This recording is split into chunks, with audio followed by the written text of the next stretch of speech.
हाँ, BT cotton किसानों ने लगाया। वो किसान मुझे अपना खेत दिखाने के लिए ले गए तो उन किसानों ने मुझे परीक्षण करके बताया। एक शेतकरी आया, उसने कहा देखो ये कितना जहरीला बीज है बीटी कॉटन का।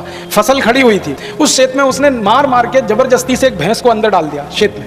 वो जा नहीं रही थी लेकिन धक्का दे दे के डाल दिया। ओके, सिर्फ आपके परीक्षण के लिए उसने अपनी भैंस को खेत में डाल दिया। बड़े लोगों को परीक्षण दिखाने के लिए ऐसा किया जा सकता है। थोड़ी देर के बाद वो भैंस चलते चलते बैठ गई।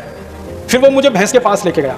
भैंस को बैठने के बाद मैंने देखा उसकी गर्दन टेढ़ी हो गई। गर्दन टेढ़ी हो गई तो उसने, अब शेतकरी ने कहा अब ये उठेगी नहीं यहाँ से। हम रात को उसके घर में जाके सो गए। सवेरे आके देखा तो भैंस बिल्कुल बेहोश पड़ी थी और दूसरे दिन आके देखा तो वो भैंस मरी हुई थी।